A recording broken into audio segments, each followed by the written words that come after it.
Hello and welcome to the History of the Metacrisis. Today I have the great pleasure and honor of hosting a great mind of our times, Richard Heinberg, who is an American educator on ecology matters. Richard has written extensively on energy, economic and ecological issues, including oil depletion. He is the author of 14 books, which is quite amazing on its own right, and presently serves as the senior fellow at the Post-Carbon Institute. He holds a PhD in human ecology and has taught at several universities, including the University of California, Santa Cruz, and New College of California. He's also a violinist, illustrator, and book designer. Some of his notable books include The End of Growth, Adapting to Our New Economic Reality, The Party is Over, Oil, War, and the Fate of Industrial Societies, Power Down, Options and Actions for a Post-Carbon War, Snake Oil, How Fracking's False Promise of Plenty Imperils Our Future, and his latest book, for which we're going to talk today, Power, Limits and Prospects for Human Survival.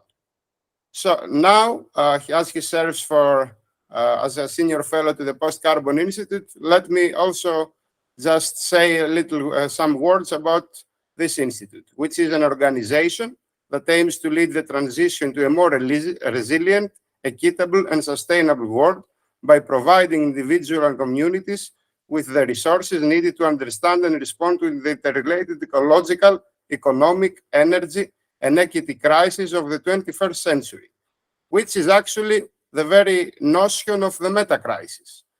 So, in essence, we have the same core philosophy and the same mission statement as the Post-Carbon Institute. So, without further ado, Richard, welcome to the History of the Metacrisis, and doubly thank you because it is the second time that we are doing this recording. As the first time, my hard disk crashed, so I have to doubly thank you for your time and for your energy in presenting your really valuable work. Welcome. Well, thank you, Alex. It's a pleasure to speak to you again, and better luck this time. Yeah, hopefully we're not going to face some problems now. Yeah. So, where are you based? You are in California. How's the weather in California? I'm in Santa Rosa, California, which is an hour north of San Francisco by car. And we've had a lot of rain this season, and it's raining right now. A lot of people are without power, but fortunately, our house is okay. So, fingers crossed. Fingers crossed, yes. Would you like to start by telling us about your interesting life? What was your life trajectory, and how did you become an educator in ecology subjects? And how did you develop this systems thinking of yours, which presupposes a lot of specialization in a lot of different subjects in order to really grasp deeply complicated matters and their interaction, their systemic nature? Well, I'll make this brief because people don't necessarily need to know a lot about me personally, but my father was a scientist, a chemist. And so I grew up in a household that was scientifically literate. And I think that was a good start.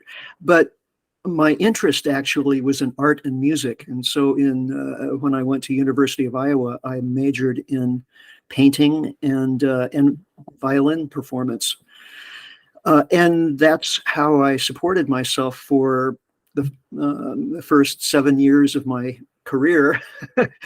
But I was also reading, and one of the books that influenced me the most was The Limits to Growth, which was published in 1972. I was 21 years old when I read it, so it was a very formative stage in my intellectual life, and it had enormous impact on me. I realized for the first time in my young life that the world was on an unsustainable trajectory. It was a shock for you. Absolutely. And everything I've studied since then, everything I've written since then has been colored by that realization. I think, hundreds of millions, maybe billions of young people today are having the same experience as they learn about climate change. But this was decades ago, and so I had a lot of terrain ahead of me. My curiosity kept growing. So at a certain point, I began writing about ecological issues. Some of my writings were read by some folks who ran a private college in Northern California called New College of California, and they were planning to start a new campus just devoted to the teaching of ecology and how it relates to other subjects and so on. So they actually recruited me to help design the program and teach in that program. So I counted myself very fortunate to have that opportunity. The college as a whole, however, I hesitate to say this, but it wasn't run very competently, and it actually went bankrupt about 10 years later. And so at that point, now we're talking 2007, 2008. So it was during the economic crisis that the college went down? Yeah, it was actually. It was right during the economic crisis. And so at that point, I had already been on the board of Post Carbon Institute, which started up in 2003. Working very closely with them. So they, at that point, hired me to work full-time as a senior fellow for Post Carbon Institute. And that's what I've been doing ever since then.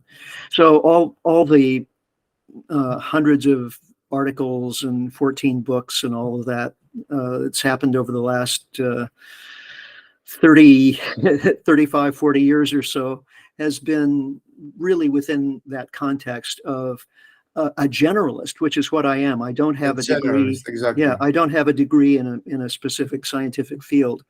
But as a generalist, I've tried to apply myself to what are the major questions facing humanity today. And I've been kind of surprised at the fact that many people who are very qualified in a number of fields really don't seem to have much of a clue. I think that's particularly true of many economists I've interacted with. I could go on, but I'm not tooting my own horn. It's just an observation. Yes, I totally understand what you're saying, especially as you are dealing with subject complicated as it is energy, and we are in the difficult spot of finding our societies and our science, even our economical sciences, political sciences, social sciences, the humanities, being energy blind. What is most shocking for me is that we never discuss energy, while, as you're saying in your current book that we are going to discuss, energy is the very means of transportation of power in nature, and also in our societies. Yeah. It is the very money of power. Yep. So, yeah, well, as you say, we'll get into that a little bit in more detail as we go on. But I said just a moment ago that I'm a little disappointed in most of the economists that I've had interactions with, and it's about this very thing. Conventional economic theory, macroeconomics, has almost no place for energy in it. I mean, obviously, it's treated as a commodity with the price and so on. But there's no understanding of the central role, as you were saying, of energy in all of human and other activity. I mean, nothing happens without energy. And so we've seen this incredible expansion of the human enterprise over the last couple of hundred years. And economists say that's all due to ingenuity or labor productivity, or they use these phrases, but it's really all down to us having an enormous amount of energy available in the form of fossil fuels that has enabled us to increase our speed of transportation, our population, the rate at which we extract materials from the Earth's crust, transform them into commercial products, and so on. Without energy, none of that would have happened. But you don't see that in the economist textbooks. That is so true. But but at the same time, this is not the public discussion. This is not the social discussion. This is not the political discussion, as it also happened with all other resources. We take nature for granted, that it is there to serve us as human beings and as societies as the deposit of resources ready to be exploited and coming out of to the world and from the world for free, essentially for free. But nothing is for free. There is simply no free lunch in the universe. There is a corresponding cost, either in pollution or in energy or in human pain sometimes. So let's get deeper into your book. I know you have a presentation in order to discuss a little bit concretely about your book and the essential insights that you have written. I must say to my listeners and to our viewers that I have read your book 3 times because it is quite insightful and you cannot really miss a phrase. All phrases are essential, which is quite astonishing for a 350 pages book. Well, thank you very much for saying that.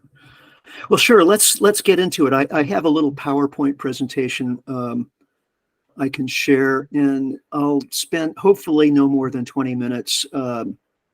Let's see if I can find this. Here it is. Okay, here we go. So this book, as you say, is my latest, and in many ways, it's kind of the capstone or culmination of my career as a writer. I'm continuing to write. It's not the end of the story, but it really is a summation of everything I've been able to piece together over the past 30, 40 years. And I titled it Power, even though there are plenty of other books that address the subject of power in various ways, because power to me is really the core to understanding the human condition right now. What is power? Well, a physicist would define it as the rate of energy transfer. We talked about how energy is absolutely key to all activity. Well, the rate at which you can use or transfer energy is a good definition of power. But that's not the way we use the word power in ordinary conversation. Typically, most people, when they talk about power, they're talking maybe about the ability to do something, the power of flight, the power of speech, or something like that. In English, not so much in other languages, the word power also refers to social power. So if power is the ability to do something, social power could be defined as the ability to get someone else to do something. And there you have played with the double meaning of the word power in English, because in Greek we have 2 different words about power. We have ischis and dynamis. Ischis is the rate of transfer of energy, as you're saying, while dynamis is the second meaning of social power, of being powerful, of having muscle power, essentially. Yeah, and a number of other languages have the same situation. I think German and French are in the same boat. And French, yes. Yeah. So if social power is the ability to get other people to do something, then there are different kinds of social power, including horizontal social power, where we all just work together to accomplish something. And then vertical social power, where one person or a small group of people can tell a lot of other people what to do using incentives or threats of various kinds. So we are a very social animal, we human beings, and social power is very important to us. And I'll talk a little bit more about it in a moment. But just first to make the observation that power is not just in the human world, it's everywhere. It's a thread that ties together all the sciences. If we want to understand the universe, if we want to understand ecosystems, if we want to understand human societies, you have to follow the energy, which means following the power. Uh, as I was researching the book, this is a little factoid that sort of blew my mind. Gram for gram, the average organism is 10,000 times as powerful as the sun. Now, of course, This also quite shocked me. yeah. Of course, the sun is vastly more powerful than any organism on Earth, but it's also vastly more massive. And if you divide out the power versus mass, it turns out that living things are extremely good at gathering energy, available energy, and using it for their various life purposes. Of course, the energy that almost all organisms on Earth use is energy that originated in the sun. But evolution has made us extremely good at being able to gather and use that energy to do what we need to do. And that's especially true for human beings because we have learned how to use energy not just metabolically through the food we eat and through the muscle power that we exert, but also through fire by burning stuff and using the heat and light that's released by burning to do all kinds of useful things for us. And we use our muscles to make tools, which then leverage our muscle power or firepower in various ways. And some of those tools include clothing, which has enabled us to live in all sorts of different kinds of environments. So we've spread out across the earth over the last several tens of thousands of years. And then language, the ability to coordinate, to use symbolic utterances and signs and symbols to communicate at a depth and specificity that's simply impossible for other organisms on Earth. Yeah, all other organisms virtually communicate in some ways with the same species and other species. But human language, again, has a depth and specificity that's completely unlike any of those other communication systems. And that it enabled us to transfer knowledge intragenerationally and intergenerationally, generation after generation, which is essential. That's exactly right. And that has given us special power over other species. Now, social power, I said a little earlier, is very important, and it's evolved over the last several thousand years, especially since about 10,000 years ago, as a result of the adoption of grain agriculture. Human societies got larger, more formidable, adopted more formidable weaponry. And the key development in this process of social evolution, which can happen, by the way, much faster than biological evolution, the key development was the appearance of the state about 6,000 years ago. And since that time, that acted as kind of an accelerant for the evolution of technology and knowledge, technologies of warfare, technologies of communication, technologies of transportation, and so on. And some of those developments have been really, really key. Money, which is not just a way of facilitating trade. Money is actually a symbol for social power. If social power is the ability to get other people to do things, well, money is what facilitates that in most instances. You know, this was also a great insight I found in your book. Your definition of money as a means of transfer of social power. Yeah, I've been reading economic books for the whole of my life, and political science books for the whole of my life. I never came across a definition of money like that, which is quite essential. Yeah, and it's remarkable because it's intuitively obvious. I mean, that's people who have a lot of money are able to tell other people what to do very effectively, and they use it both as an incentive and as a threat. Exactly. But also communication technologies have been extremely important. The first one, of course, was writing, and then printing and radio and television, internet, social media. With each development of communication technology, there's a greater ability of a few to influence the minds and behavior of others. So money, more sophisticated weapons, communication technologies, all serve the end of increasing social complexity. So they enable more economic inequality to exist, and they enable a smaller group of people to tell other people what to think and how to behave. Maybe that's a good thing. Well, if you think civilization is a good thing, then all that's all good. It's a discussion.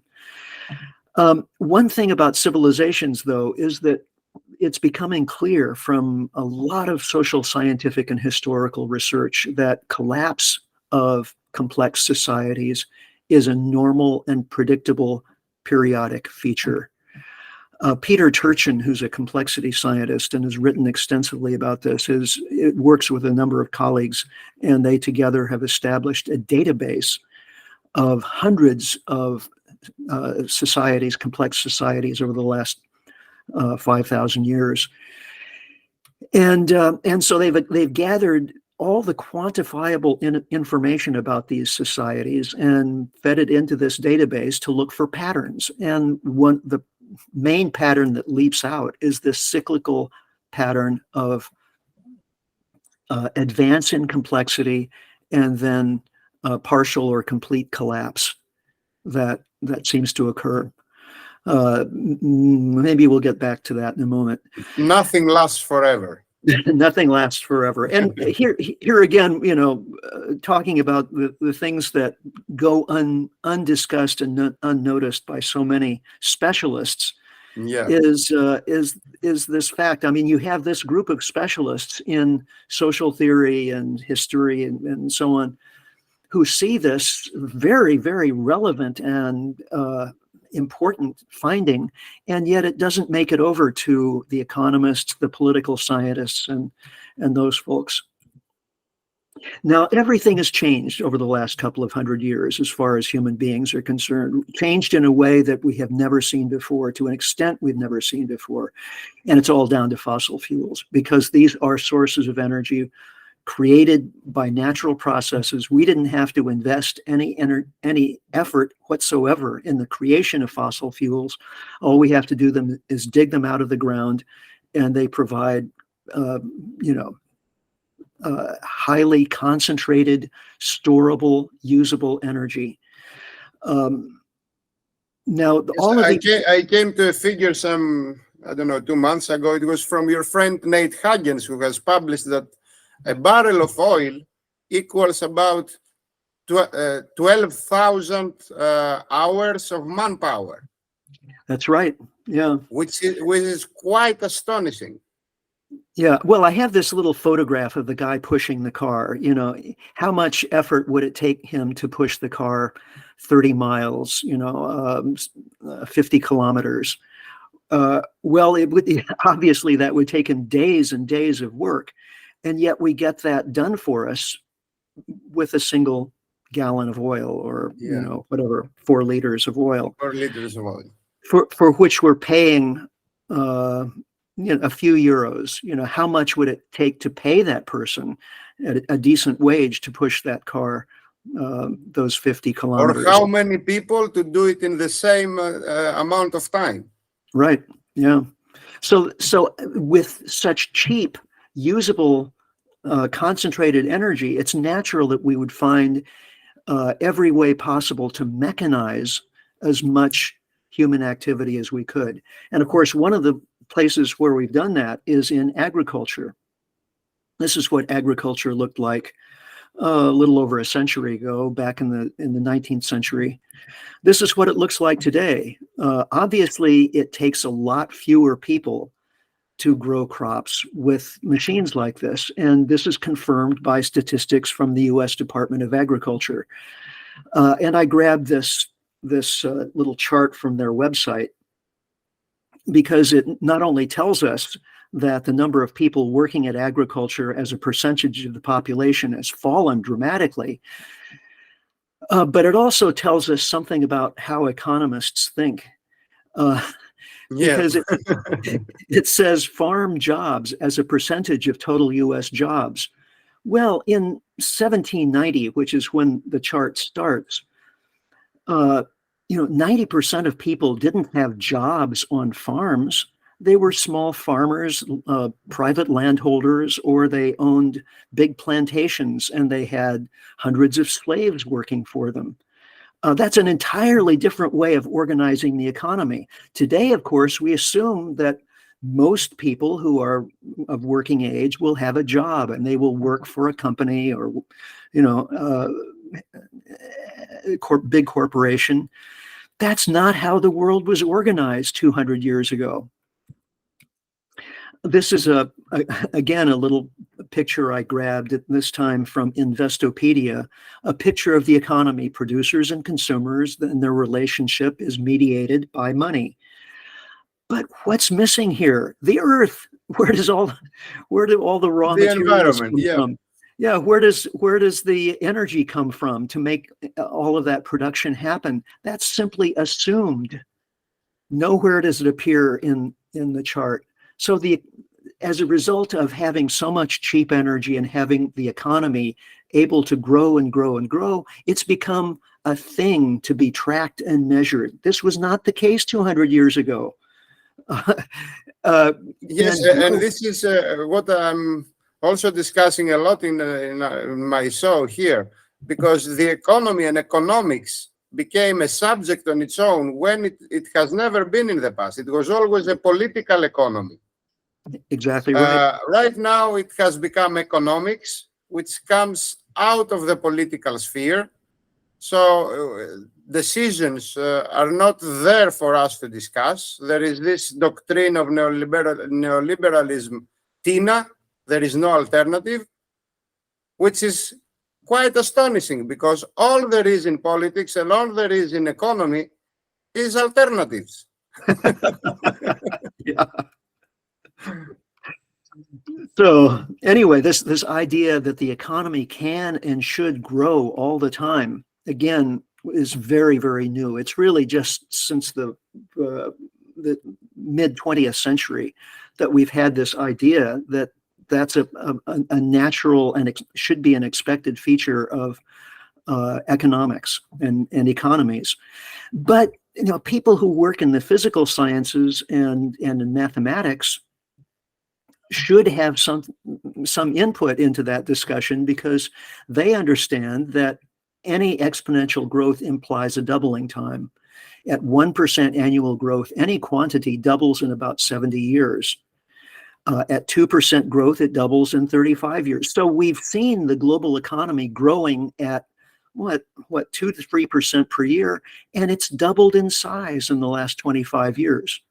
So how many times can we continue doubling the rate at which we're extracting raw materials from the earth without, suffering from depletion of all the important resources? And of course, that's happening as we speak. Here is a picture of global energy consumption or usage since 1800. And as you can see, we're using even more traditional biofuel, that's the category at the bottom of the chart, than we were back in 1800. Traditional biofuel is mostly wood, sometimes other kinds of natural materials that we burn, again, for heat and other purposes. But we've added all of these other energy sources, first coal, then crude oil, natural gas, and nuclear, wind, solar, etc. And we keep adding new energy sources, but I'll get to that in just a moment. But let me make another point with regard to this chart here. You see where crude oil really starts coming on after about 1950. That's the period of greatest energy growth in all of human history. from about 1950 to about 1975. It's also the period of the most rapid economic growth in all of human history. And historians have a term for that, and they call it the Great Acceleration. Yeah. And that should be a clue as to the important role of crude oil in the world economy. It's not just any old energy source. It has taken on a special role as the energy for transportation and a lot of our manufacturing that sets it apart. So as energy consumption has risen so rapidly, so has population, so has the size of the economy as measured by GDP, gross domestic product, basically the amount of money that changes hands. And so have carbon emissions, because as we burn fossil fuels, we cause climate change. So fossil fuels gave us all of this: more population, more power, more convenience, more production and consumption of material goods. But it's subject to a couple of very serious problems, one of which is depletion, because fossil fuels are finite energy sources, and we're in the process of running out. We haven't run out yet, but we're doing it. We're trying to run out. We're doing our best. Yeah, we're running out as fast as we can. Yeah. And of course, the other problem is climate change. As we put more carbon dioxide into the atmosphere from burning fossil fuels, we're changing the Earth's climate in perilous ways. So we've understood that for a few decades now, that climate change is a serious problem. And so we've adopted, humanity via the United Nations has adopted this target of 1.5, or a ceiling, an aspirational ceiling, I guess is the best way of putting it, of 1.5 degrees Celsius.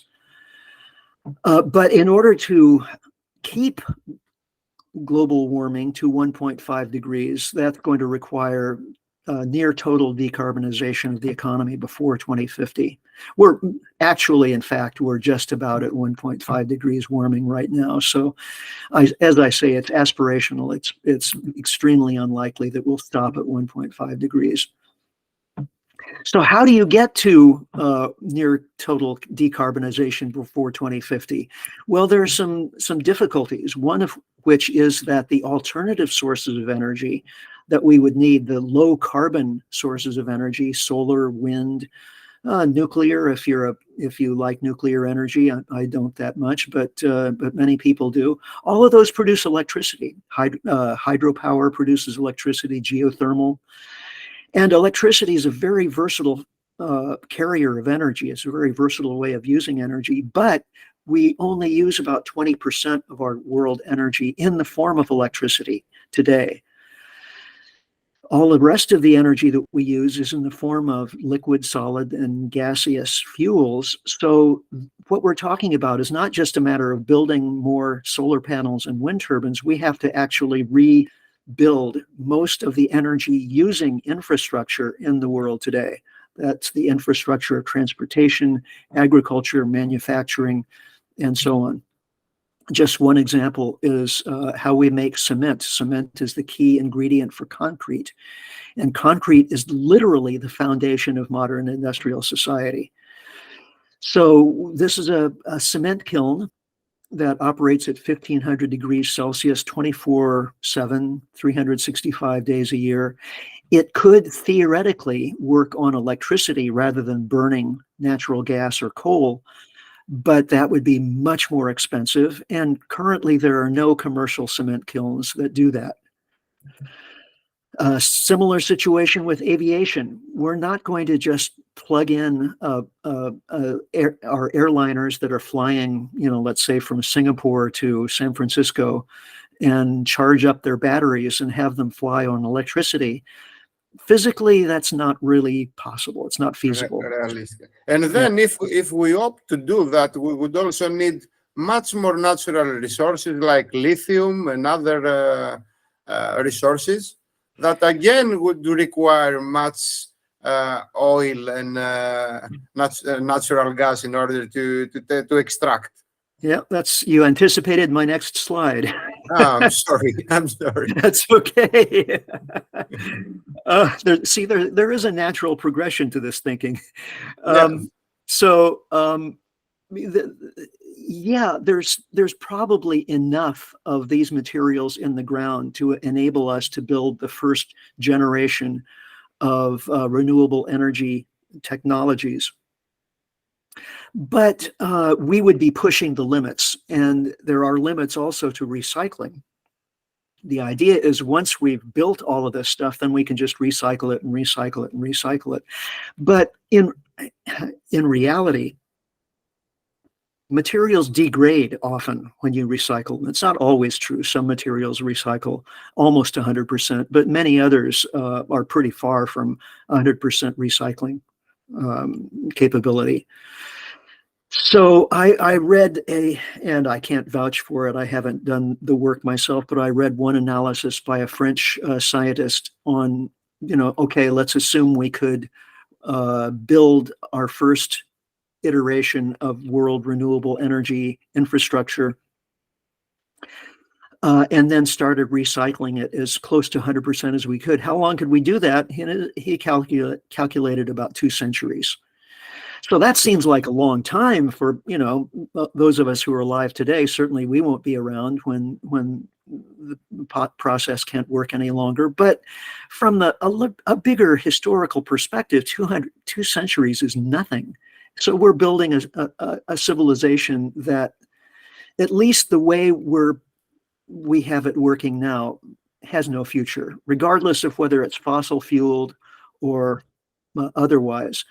And the main reason that it's unsustainable is scale. If we were using resources at a much, much lower rate, then of course you could lengthen the possible lifetime of civilization.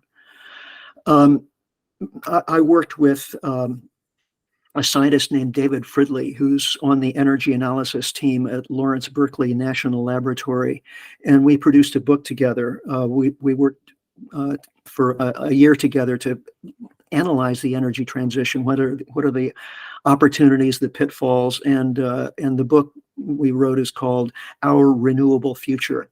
The conclusion we came to is that for the energy transition, scale is the biggest hurdle. And if we try to replace all current energy usage, if we try to continue doing everything we're doing now in transportation and manufacturing, all the rest, all the energy usage, and switch it to other sources, the result is actually going to be a big pulse in emissions, because building all of that new infrastructure, again, not just solar panels and wind turbines, but also all of the energy using infrastructure that we'll need, all of that is going to take energy. And because we'll be building so much of it so quickly, that means we'll have to use a lot of energy really fast. And where's that energy going to come from? Realistically, most of it, at least in the early stages, is going to have to come from fossil fuels, because that's 85% of current world energy. Which means a surge in emissions. Exactly. So the very thing we're trying to prevent is going to come faster. Exactly. So, looking at where we are right now in terms of the energy transition, solar and wind have grown really rapidly. 2023 saw record amounts of solar panels and wind turbines installed globally. And yet in 2023, global carbon emissions increased by about 1.1%. Well, how can that be? If we're adding all of this renewable energy, how can carbon emissions still be increasing? Well, the answer is because of economic growth. It's a classical Jevons paradox. Yes, exactly. We're trying to run to get somewhere, but we're on a treadmill, and the treadmill is, going in the wrong direction, and so we're not really getting to our goal. So renewable energy is just adding to the energy from fossil fuels. It's not, so far, it's not displacing it. And meanwhile, climate change is not the only problem we're facing. Wild nature is disappearing. Habitat is being destroyed. I've mentioned resource depletion, toxic pollution everywhere. This could be a presentation on its own because it's a very, very serious problem. And we're seeing it not only with ecosystems and habitat, but also with human health and increasing economic inequality around the world, which is reducing political stability. When economic inequality increases too far, too fast, the result is what we've seen in previous civilizations, which is collapse, political collapse, economic collapse. So what we need to do is actually limit our own power. This big picture that we see here, when I look at that, my diagnosis is too much power, too fast. We've overwhelmed natural systems and human systems with so much energy usage, so much power, so much economic activity, so fast that we are in unsustainable territory. We're overshooting environmental limits and social limits. And also the limits of ourselves, I would say. We cannot handle so much power as human beings. Each individual cannot really handle all that power. This is also a discussion. Our internal composition and our consciousness has been an addict to power for too long. Yeah, I totally agree. So if we need to limit our power, are we even capable of doing that? There's a whole school of thought that says, well, that evolution is all about increase of power and power maximization. There's even a principle in evolution called the maximum power principle. So if that's all that's going on, then I don't think there's much hope for humanity in the remainder of this century. However, in the book, I suggest that there is a countervailing principle in evolution, and I call it the optimal power principle, or the optimum power principle. And we see that actually everywhere, even in our own bodies. We have homeostasis. If each cell was just constantly trying to maximize its power input and output, the human body would fail almost instantly. We have to have this balance of energy. And whenever that happens, we call it cancer. Yeah, right. Yeah. Continual growth without any countervailing force is deadly wherever it occurs, whether it's in the human body or in ecosystems. So we have predators and prey in ecosystems that balance each other's populations. And there's now what's called prudent predator theory, which, as a result of a lot of observation, is saying, well, predators actually have evolved not to eat all of the prey they could, because they know instinctually, maybe not consciously, they're not, they don't have equations going on in their minds, but they know instinctually that if they kill too much of the prey, then they themselves will go extinct. Human societies, was also a habit of the human societies that are hunters. Hunters never kill the fishermen never kill the little fish. Hunters never kill the little prey. That's right. Never kill a rabbit that has little prey. If it is a mother, they let it go. Yep. And this is a knowledge that we seem to have forgotten. Yeah, indigenous societies learned these lessons, and that's what really, I think, made them indigenous societies. And it's not just that they are pre-industrial societies. This is a great definition that you also give in your book. Indigenous are indigenous because they are there for a long time. Exactly. They live in one place for long enough to learn the ecological limits of that territory. And that's what's wrong with the rest of us.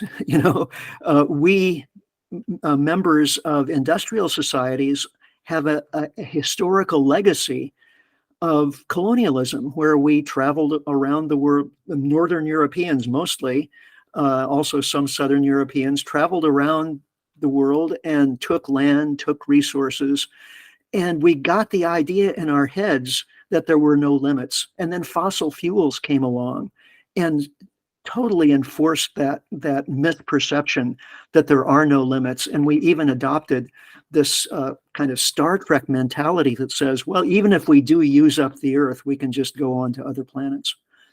But let me get back to what I was saying about the optimum power principle. Even we modern industrial humans still have the ability and necessity to limit power in various ways. And we've found, democracy, financial regulations, environmental regulations, taxes, redistributive programs, arms treaties. These are just some of the ways that we do practically limit power in the modern world. So there are a lot of things that we need to limit: resource extraction, waste dumping, energy usage, land use, inequality, population, armaments. We're not doing a very good job of limiting most of these things. So if we are inherently capable of limiting our own power, why aren't we doing it sufficiently? Well, as I said a minute ago, I think it's a matter of too much power too fast. It's created this psychology of limitlessness. And we believe that, that's our destiny. We think that's a good thing to not have limits. And people who say there are no limits are looked up to as being, visionary people rather than being, deluded criminals, which is, in fact, I think what they are. Totally agree with you. This is actually what the psychology of addiction is. The more you take, the more you need. Mm-hmm. And if you're going to say that, okay, we're going to do it and consume all the resources that we can, and then expand our civilization to the universe and try to extract from other planets, then what is proving for yourself saying it is that you are a big addict. Yeah, that's right.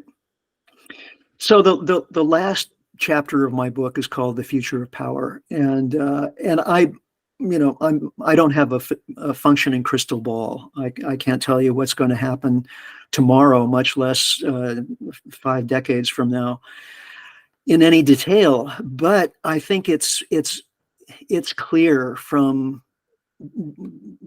what we've talked about so far, just in this presentation, much less the book, that there are limits to what we humans can do this century. And there's a spectrum of possibilities, I think, ranging from collective self-annihilation, which is a very real possibility, to, on the other hand, sufficient self-restraint. We're going to end up somewhere between those two poles, somewhere in that spectrum. I don't know exactly where. It will depend on how effective we are at doing these things. We all do every day, yeah, actually. Exactly, yeah. Fighting vertical power with horizontal power by building alliances, ecosystem protection and restoration, preserving indigenous peoples and their ways of life and their indigenous knowledge, building community resistance, living with wisdom, integrity, courage, and compassion. What we're talking about is a kind of managed retreat from the overextension. You're actually advocating for degrowth. Yes, degrowth, but exactly. Most probably degrowth is what we should do, while post-growth is what will happen. Yeah. I don't see that we have a mature civilization enough to take all the necessary steps to adopt the hard decisions that we need to adopt urgently. Instead of doing what we are supposed to do to move to a degrowth direction, we're doing quite the opposite. Mm-hmm. Growth is what we're discussing every day in all political discussions, in all elections. So how optimistic are you that we're going to move to the right direction? Well, not very optimistic. And that's part of the reason that I suggest, building community resilience is a really important strategy, because I think we have a lot of problems headed our way, not just climate change, but political and economic crises throughout the rest of this century. I think the rest of this century is going to be the biggest turning point in all of human history. How we come out on the other side will depend on how well we handle the crises of our time. And you've used the term metacrisis. At Post-Carbon Institute, we use the term polycrisis. It's basically the same thing. It's the same, yes. Yeah.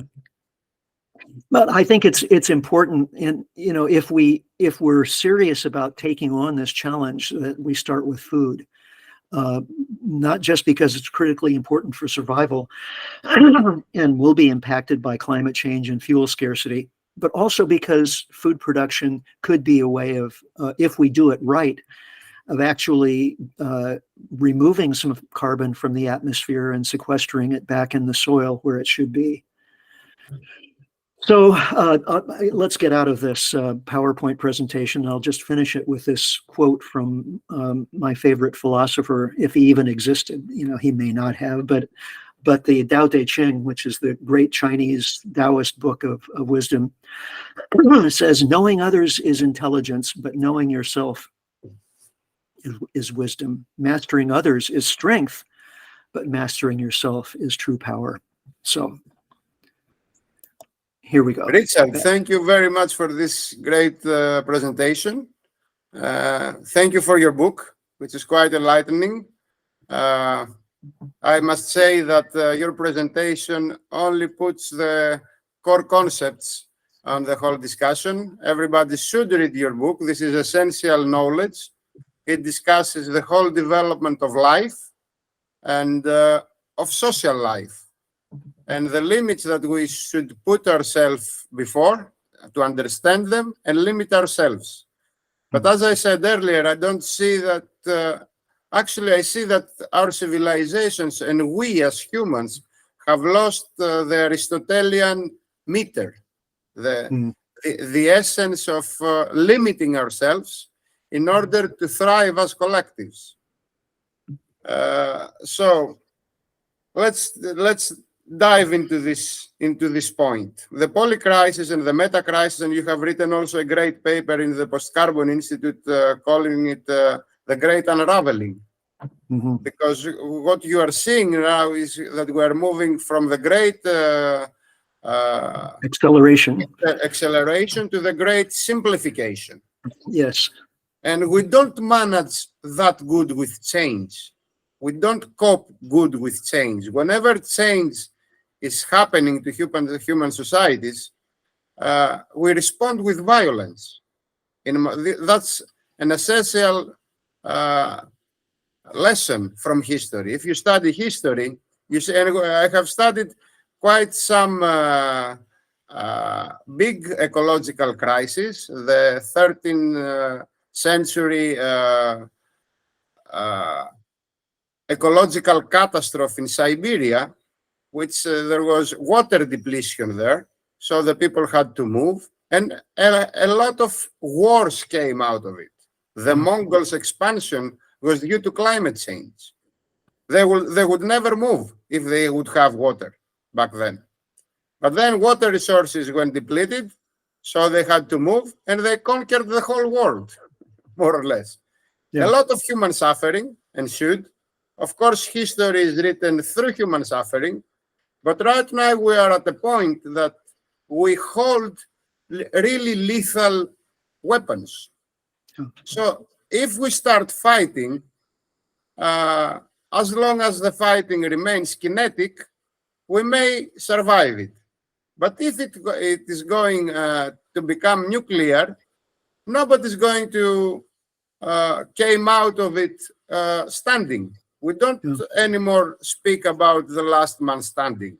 We speak about the last man falling. So what is your take on our predicament nowadays? You already said that you are pushing for sustainable communities to scale down, not to scale up, for the growth, but people are not ready also for this, to have this discussion. What's your take? Yeah, well, I think we've reached a critical point where it's no longer possible for humanity to be in the driver's seat on many of these critical trends.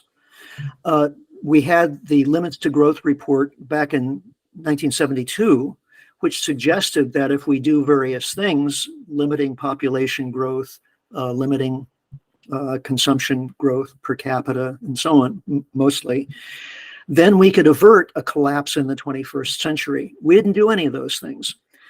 Now, more recently, we've had climate conferences, IPCC conferences held annually, and countries have signed up to this aspirational idea of limiting global warming to 1.5 degrees Celsius. We haven't done that. We are no longer in the driver's seat. I just published an interview with a scientist named Chris Bistroff, who has, I saw a paper that he had written about global population. And he looks at he's not a demographer, he's a biochemist, but he looked at human population from an ecological lens.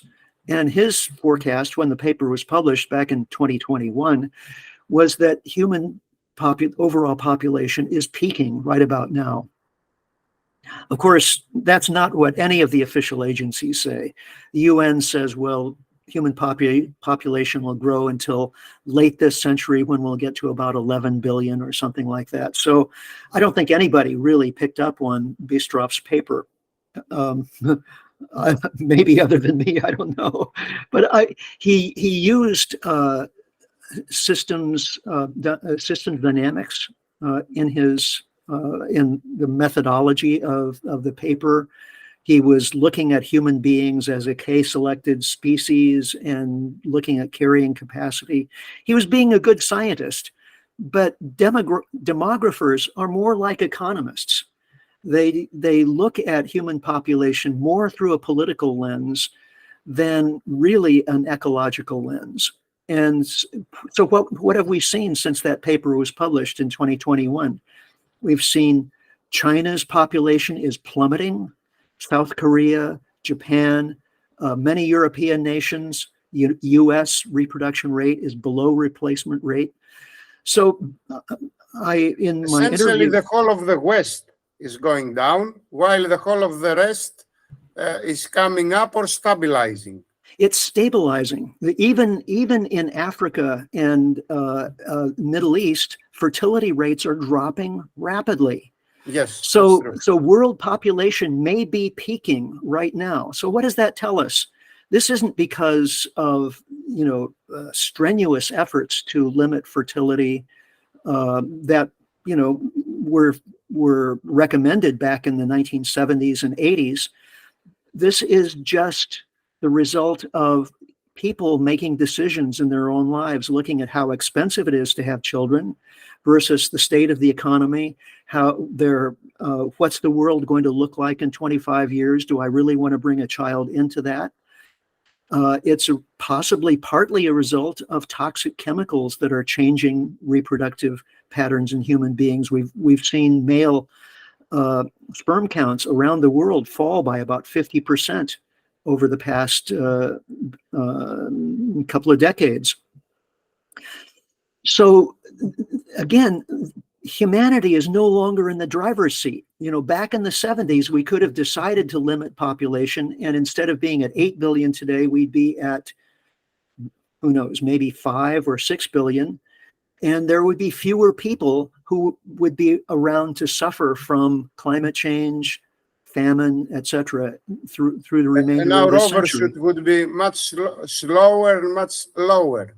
Right. But instead, we're seeing population peaking, and in the next few years starting to decline, just because of environmental factors and the natural limits taking hold. We'll see the same thing with climate change. We're not going to defeat climate change by, building lots of renewable energy and so on.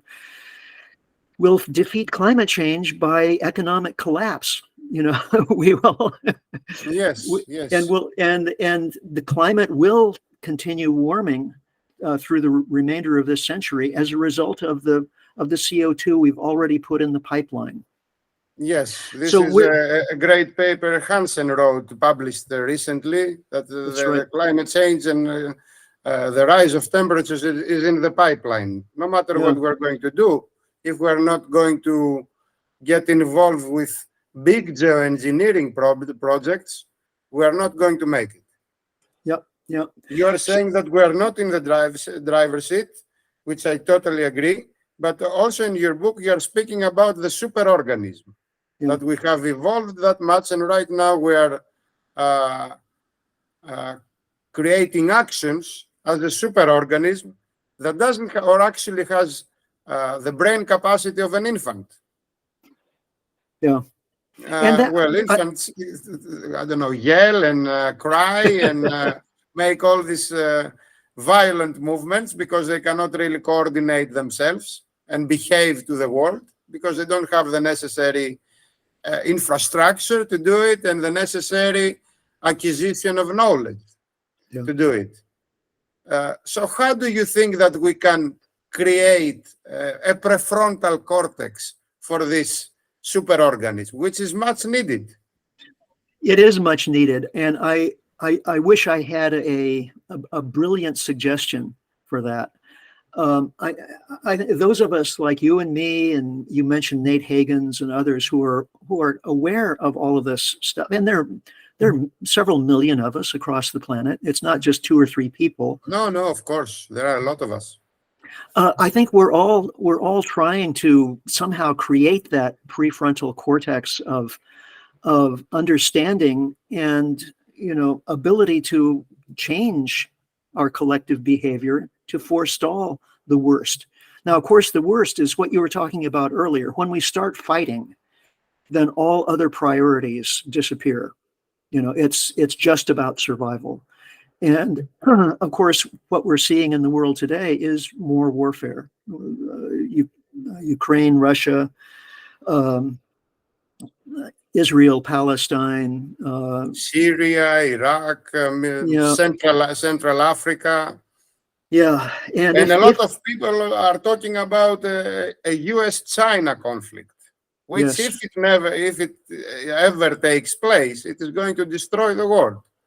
that's right. It is a fight between an immovable object and an unstoppable force. Yeah, Essentially. Yeah, all these are not quite inspiring, but yeah, they are the hard reality. And being that's an right. realist is much better than being an optimist. Yeah, Optimists are sometimes walking to the clouds, while yeah, realists, they have to face the hard truths. So we have institutions in place. What I'm disappointed with. We have governments. We have the UN. We have a Security Council. We have, I don't know, NASA and Copernicus. We have all the data.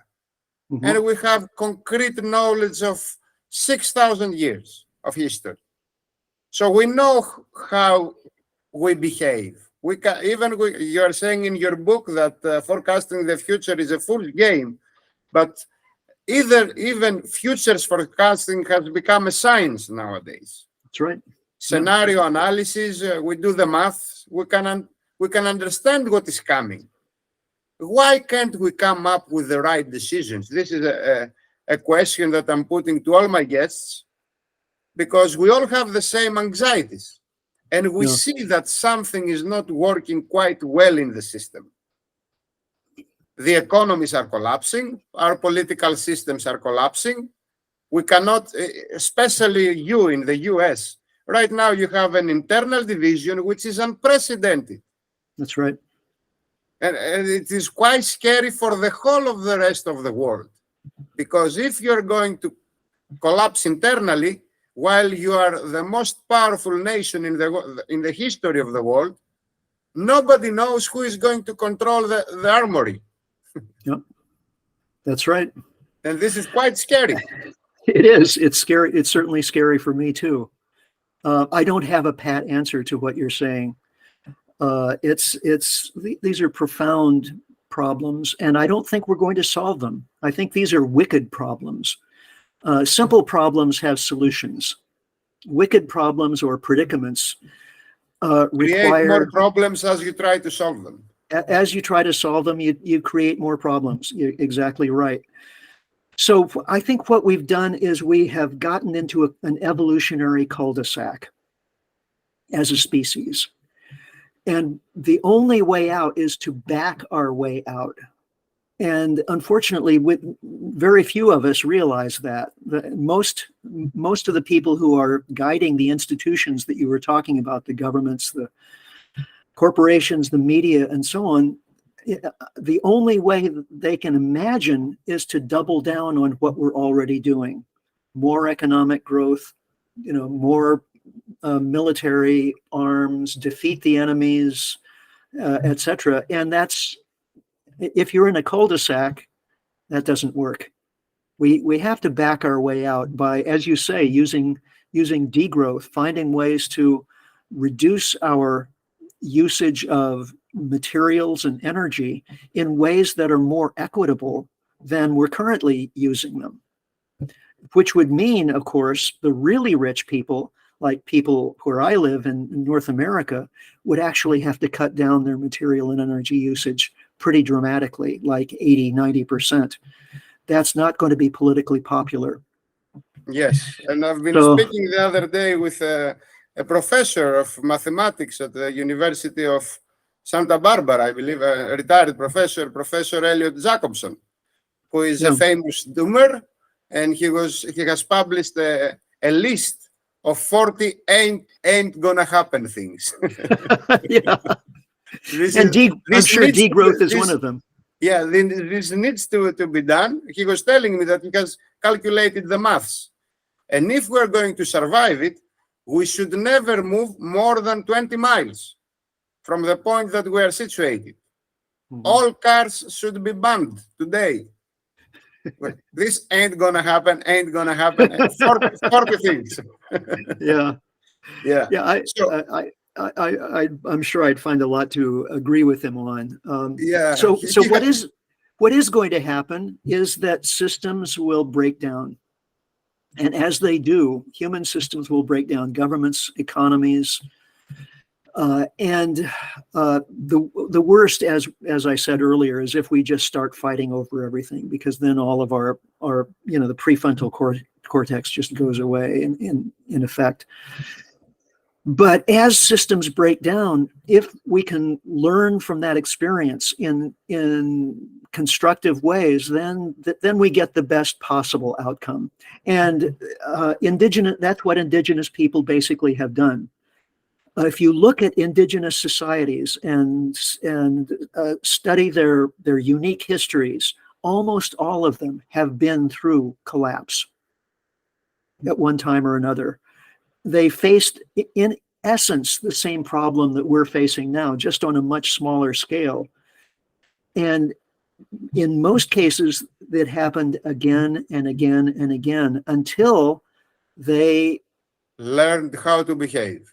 They learned how to behave. And we have a huge lesson in front of us over the course of this century. And the sooner we learn that basic lesson, the less we'll have to suffer in the process of learning it.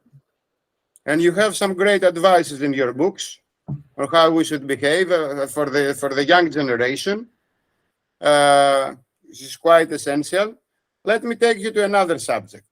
Nowadays, there is a big discussion about AI, AGI. Yeah. Some people hope that this new technology, artificial intelligence, is going to save the day in our big problems, even in climate change. It is going to be able to provide us with the right solutions. I see that there are big breakthroughs in medicine, in health sciences from AI. But when it comes to big questions, I don't see how that can help us, because as the technology gets developed, it needs even more energy and even more water resources in order for it to function. So we actually accelerate the problem instead of diminishing it. Yeah. What's your take with artificial intelligence? And also, there is a big social question. I've been reading a paper from ILO, International Labour Organization, out of 13,400 jobs that they have calculated. They have seen that in the next 8 years, 13,000 jobs are going to be lost. 13,000 professions. Yeah. So, how can we handle with a society that has no use for human beings? Because we are not going to be a workforce anymore, neither we're going to be useful as soldiers anymore. The machines are going to do all the working and all the fighting. Yeah, right. So I don't see any way out of this big trap. Daniel Schmachtenberger calls it multipolar trap, which is essential as a terminology. Mm-hmm. It brings in a lot of stuff in this trap, and it is becoming closer and closer, stricter and stricter, tighter and tighter, the more we try to move out of it. Yeah, well, I completely agree with you on artificial intelligence. It will accelerate all of the trends that are already moving us beyond Earth's sustainable limits. And it will create much more economic inequality. So the very problems that we're trying to solve, even if, it could technically help us in this instance or that instance in reducing carbon emissions or in making resource extraction and usage a little bit more efficient or something, that's really nibbling around the edges. Overall, AI is a huge danger. Every technology comes at a cost. The more significant the technological change, the greater the trade-offs. Whether it's the automobile or even writing itself. I mean, you go back to the beginning of writing. Exactly. Plato told us, Yes, writing saps the memory. It changes the way we think. AI is being taken up at a faster rate than any previous technology, any previous significant, major technology. And it will be applicable in every field, all industrial fields, scientific fields. It's going to change everything. The smart thing to do at this point, as the developers of AI themselves in many cases are saying, the smart thing to do would be simply to stop it in its tracks immediately. So we forego some fringe benefits, but we could forestall some horrific consequences that we're simply not prepared for. So that's but that ain't gonna happen. That's another ain't gonna happen because even though the developers of AI are saying we should stop now, there's too much profit, and profit is what's driving decision making and not the long-term. But again, the profit is concentrated in very few hands. Right. It doesn't trickle down, which was the eternal slogan of the neoliberal theory. What we see that the profits are actually trickling up, while the costs are trickling out and out. Yeah. Down and out. Mm-hmm. We all pay the price for these technologies, while very few people are taking the profits, which is the essential nature of an oligarchy. And yet we are talking about democracies. While democracies, we as people, as demos, we don't have a say. We cannot even discuss about artificial intelligence, and if we like it or not, ban it or use it. There is no political discussion in parliaments, in governments, in international institutions. Yes, we create some frameworks about ethical artificial intelligence, but we do not touch the very subject. Who is creating the technology, under which standards, for what purpose, and how we can control it. Yeah. Yeah, back in the 1970s, there was some discussion about this, and there was actually some effort in the U.S. government. They created an Office of Technology Assessment, and the whole idea was the precautionary principle. The precautionary principle has been broken. That's what I'm saying. Yeah, exactly. Well, here's the story. This Office of Technology Assessment was created, I believe, in 1977. And it wasn't given that much power.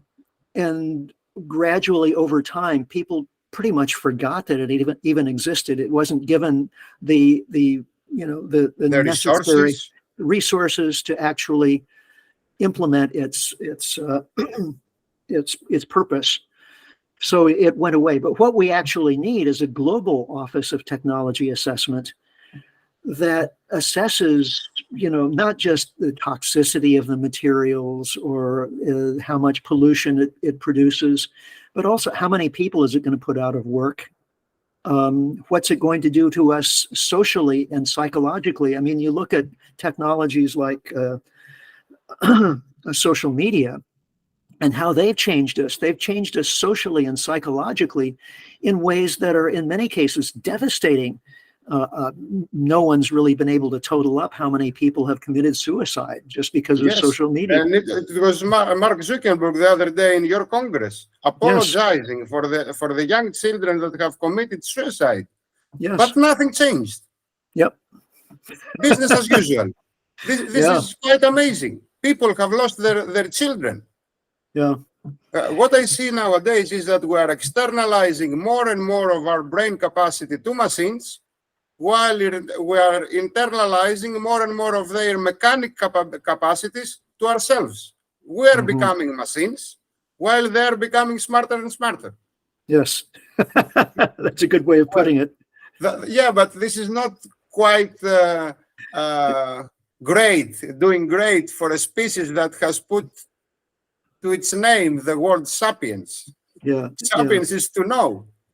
Right now, we do not know. We do not know what we do not know, and yet we are moving to that direction. Yeah, the trends that we've been talking about, the problems we've been talking about, you add them up, and the only conclusion you can come to, I think, is this will not end well. This will not end well, yes. And so, that's why families are choosing to have fewer children. It's why children who are being surveyed and interviewed are saying that they look forward to a life that will be probably difficult, to put it mildly. We see what's coming. So what can we do about it? I think it really comes down to us personally, because you and I can't change the decisions of the U.S. government or the European Parliament and whatever, but we can affect our own behavior, and we can choose how to communicate with our friends and family, and what priorities we put uppermost. Living with even integrity then, it and takes beauty. a lot of energy to put the very subjects of the discussion in the family table, because we are all equipped. You are talking about this in your book, with a biological substratum that are pushing us to denial, to cognitive dissonance. We are not ready to make the hard discussions, and denial was a powerful force in achieving the great results as a species that we have done in the past, in conquering the earth, in conquering the ecosystems, in developing our very history exponentially. But right now it is becoming a force that is pushing us to extinction. Yep. So how can we overcome our very selves? This is the essential question that we should put before us. Yeah, well, part of it comes to learning how to think. I think I shouldn't start the sentence that way. We're not very good at critical thinking as a species.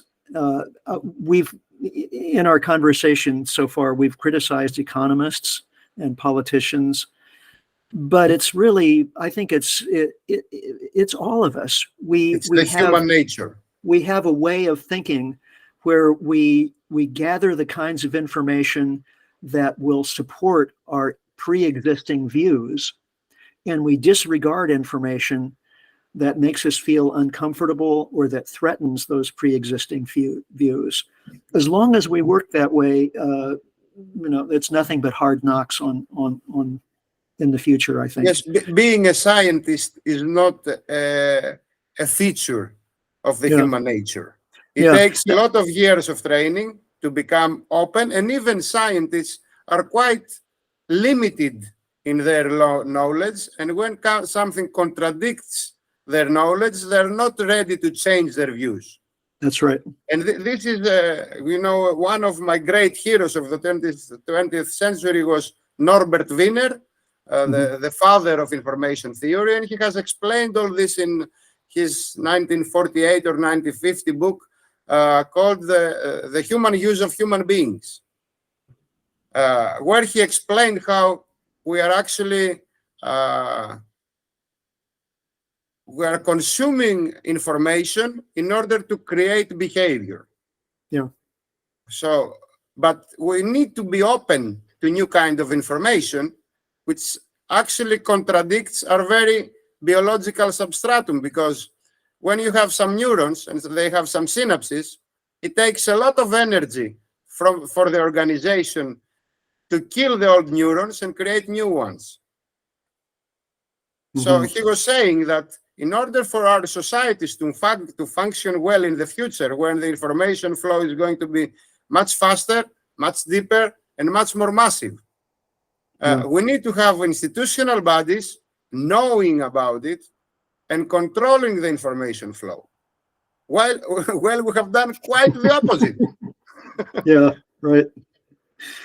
Yeah. This is an endless discussion. It's an endless discussion, but I think hopefully what we've done is irritate our listeners in some useful ways, because this is difficult. In some ways, it's toxic knowledge, because once you understand the things that we've been talking about, I mean, some people become depressed when they understand this. Yes, that's some true. people give up. So I think that there's a certain responsibility that comes with sharing this information, and some people understand that responsibility, and their response to that is to just put a positive sheen on things and say, well, we can get through this. We can.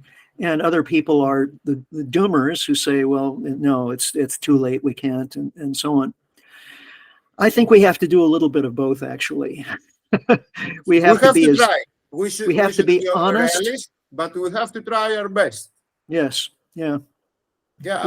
We have to make it clear with what is possible, and again, that comes down, I think, to the human spirit and each of us, and what we can do in community, and the quality of our communication with others, the quality of our thinking.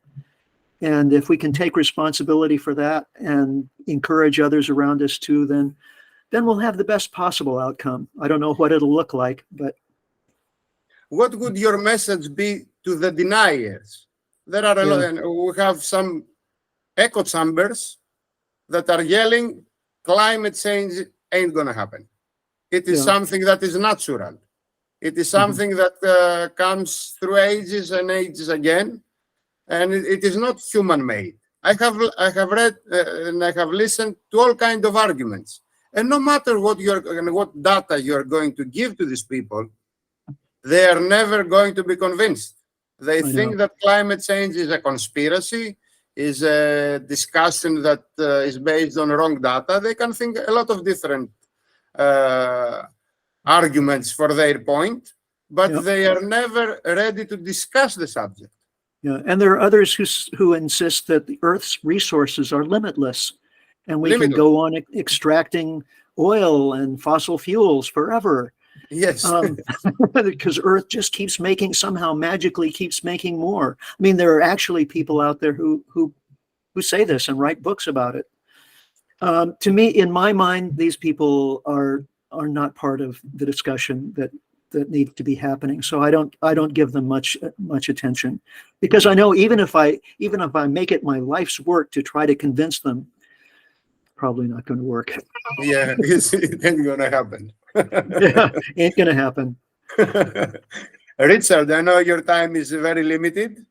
I have to thank you again for doing it for a second time. This was an insightful discussion. Hopefully, it is going to trigger some people into looking more deep into this kind of subjects, into looking for your books, Yeah. which are quite informative, and into helping us all to meet the challenges of our great predicament. Yeah. Well, thank you, Alex. I think this conversation was even better than the first one. Yeah, I also believe so. Now that we know each other, we can discuss some stuff more deeply. Yeah. Yeah. Thank you very much, Richard. It's a pleasure. Thank you, Alex. We have to do it again sometime. I'm sure you're going to have you're going to write some more interesting articles in the future. So whenever you feel like it, we talk again. I look forward to it. Thanks. Thank you.